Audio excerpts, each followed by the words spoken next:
Hi everyone.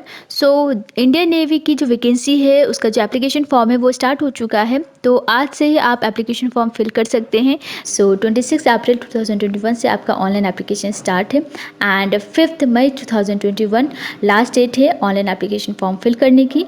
और merit list आपका release होगा 23 जुलाई 2021 और examination date and admit card की जो डेट है वो फर्दर आपको नोटिफाई किया जाएगा। एप्लीकेशन फ़ी की बात करें तो कोई भी एप्लीकेशन फ़ी नहीं गिवन है। किसी भी कैटेगरी से आप बिलोंग करते हैं आपको कोई भी फ़ी पेमेंट करने की ज़रूरत नहीं है। तो आइए नोटिफिकेशन में क्या क्या लिखा है ये सारी चीज़ हम यहाँ पे डिस्कस कर लेते हैं। एक एक चीज़ आपके लिए बहुत इंपॉर्टेंट है, हर एक पॉइंट आपको समझना होगा ताकि आप अच्छे से फॉर्म फिल कर सकें। तो स्टार्ट करते हैं। यहाँ पे सबसे पहले एलिजिबिलिटी कंडीशंस दी गई है।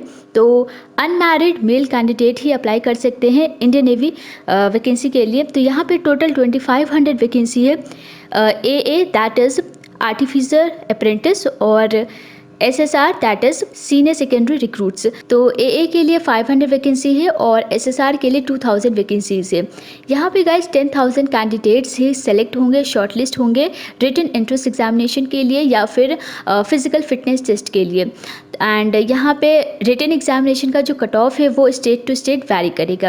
अब क्या रीज़न है 10,000 कैंडिडेट्स ही सेलेक्ट होंगे, उसका सिर्फ और सिर्फ एक ही रीज़न है, वो है कोविड-19। और क्या क्राइटेरिया है वो क्राइटेरिया नीचे दिया गया है, तो वो भी हम यहाँ पे देखेंगे। चलिए अगला एजुकेशन क्वालिफिकेशंस की बात करते हैं।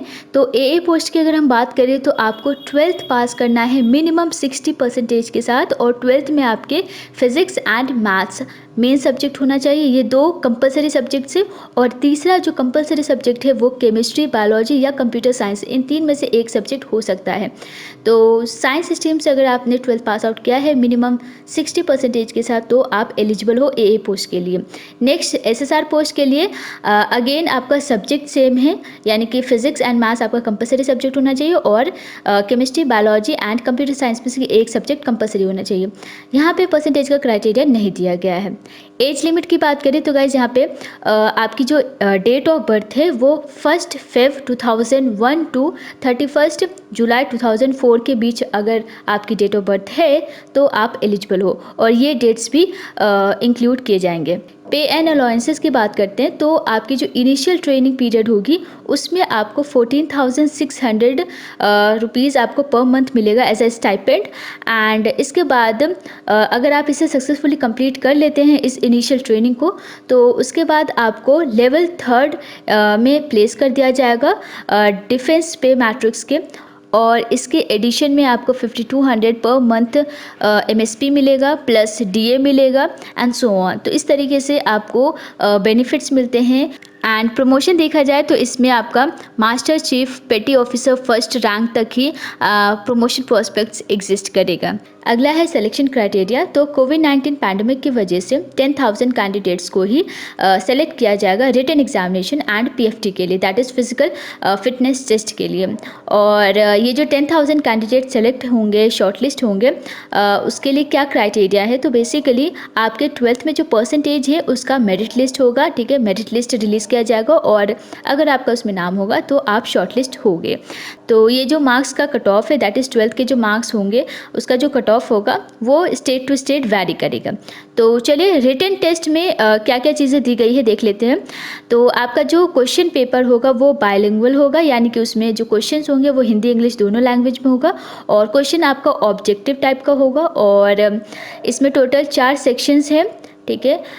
English, science, mathematics and general knowledge, तो ये 4 सेक्शंस होंगे इस क्वेश्चन पेपर में।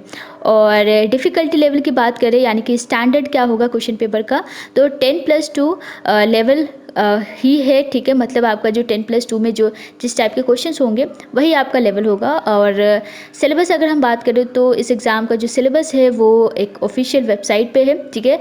यानी कि इंडियन नेवी का जो ऑफिशियल साइट है वहाँ पे आपको सिलेबस दिया गया है। तो लिंक मैं डिस्क्रिप्शन में दे दूँगी। तो यहाँ पर भी दिख रहा है www.joinindiannavy.gov.in। तो ये ऑफिशियल साइट है, यहाँ पे आपको एग्जामिनेशन का कंप्लीट सिलेबस मिल जाएगा। ड्यूरेशन दिया है एग्ज़ामिनेशन का 1 आवर, 1 घंटे में आपको ये पेपर कंप्लीट करना होगा। और यहाँ पे गाइज़ रिटन एग्ज़ामिनेशन के दिन ही आपको पीएफटी देना होगा, that is physical fitness test. तो जिस दिन आपका रिटन एग्ज़ामिनेशन होगा उस दिन आपका फिज़िकल फिटनेस टेस्ट भी होगा। चलिए फिज़िकल फिटनेस टेस्ट की बात कर लेते हैं, क्या क्या क्राइटेरिया है। तो अगर आप फिज़िकल फिटनेस टेस्ट क्वालिफाई करते हैं तो ही आप सेलेक्ट होते हैं, तो ये आपके लिए मैंडेटरी है। एंड इसके लिए 1.6 किलोमीटर 7 मिनट्स में, यानी कि 7 मिनट्स में अगर आप 1.6 किलोमीटर रन कर लेते हैं तो आप क्वालिफाई करते हैं। इसके अलावा 20 स्क्वाट्स है और 10 पुशअप्स है, ठीक है। तो ये 3 क्राइटेरिया है फिज़िकल फिटनेस में, और ये सारी चीज़ें आप अपने रिस्क पे ही करोगे, ठीक है। अगर कोई प्रॉब्लम होती है तो उसकी जिम्मेदारी आप खुद लोगे। और AA एंड SSR की जो मेरिट लिस्ट है वो आपके रिटन एग्जामिनेशन एंड PFT के परफॉर्मेंस के बेसिस पे होगा, ठीक है। तो यहाँ पे दिया गया है, तो AA में टॉप 600 कैंडिडेट्स अप्रॉक्सीमेटली सेलेक्ट किए जाएंगे जो इस मिनिमम एलिजिबिलिटी क्राइटेरिया को बीट करेगी। एंड उसके बाद ही आपको कॉल लेटर मिलेगा। देन SSR के लिए 2500 कैंडिडेट्स अप्रॉक्सीमेटली सेलेक्ट होंगे, ठीक है। और उसके बाद ही आप फाइनल मेडिकल के लिए एनरोलमेंट किए जाते हो। एंड यहाँ पे मेडिकल स्टैंडर्ड्स दिया गया है, तो इसे आप डिटेल में पढ़ सकते हैं। जब भी आपका मेडिकल टेस्ट होगा उसमें आपको कुछ चीज़ें एडवाइस की गई है, यहाँ पे नोट में देख सकते हैं। Candidates are advise to get their ears cleaned for wax and tartar removed from teeth prior to enrolment medical examination, ठीक है। तो ये सारी चीज़ें आपको करके जानी होगी मेडिकल टेस्ट के लिए। इसके बाद विजुअल स्टैंडर्ड्स दिया गया है, यानी कि जो आपका विज़न है वो कितना होना चाहिए, ठीक है, without glasses and with glasses, तो ये भी दिया गया है। तो यहाँ पे भी नोट में कुछ दिया गया है। Applicants declared permanent medically unfit by any armed forces hospital in previous recruitment for the same entry in navy are advise not to apply. अगर इससे पहले आपने सेम नेवी रिक्रूटमेंट के लिए अप्लाई किया है और आप परमानेंट मेडिकली अनफिट डिक्लेयर कर दिए गए हो किसी भी आर्म्ड फोर्सेस हॉस्पिटल के द्वारा, तो आप अप्लाई नहीं कर सकते हैं। उसके बाद टैटूज़ के लिए कुछ क्राइटेरिया दिया गया है कि आपके कहाँ टैटूज़ हो सकते हैं और कहाँ नहीं। And training and initial engagement की बात करते हैं, तो यहाँ पे ट्रेनिंग में दिया गया है, the training for the course will commence in August 2021। आपकी ट्रेनिंग अगस्त में होगी। 9 वीक्स की आपकी ट्रेनिंग होगी AA के लिए एंड 22 वीक्स के लिए ट्रेनिंग होगी SSR के लिए, ठीक है। तो ये बेसिक ट्रेनिंग होगी और इसके बाद कुछ चीज़ें यहाँ पे लिखी गई है, तो इसे भी आप डिटेल में देख सकते हैं। चलिए आगे देखते हैं। तो ये सारी चीज़ें आप अच्छे से रीड कर लीजिएगा, ठीक है। और अप्लाई कैसे करना है एप्लीकेशन फॉर्म, ये भी यहाँ पे रिटन फॉर्मेट में दिया गया है, तो अच्छे से इसे रीड करके आप ऑनलाइन एप्लीकेशन फॉर्म बहुत इजीली फिल कर सकते हैं। और इसके बाद है इंपॉर्टेंट इन्फॉर्मेशन, तो इसे भी आप अच्छे से देख लीजिएगा। इसमें आपका बेसिक चीज़ें दिया गया है, लाइक आपको मोबाइल फ़ोन्स और कम्युनिकेशन डिवाइसेस नहीं ले जाना है एग्जामिनेशन हॉल में, एंड PFT से रिलेटेड कुछ चीज़ें हैं, तो बेसिक चीज़ें हैं, इसे आप पढ़ लीजिएगा, ठीक है। और वार्निंग्स भी दी गई है, डिस्क्लेमर भी आप देख लीजिएगा, ठीक है।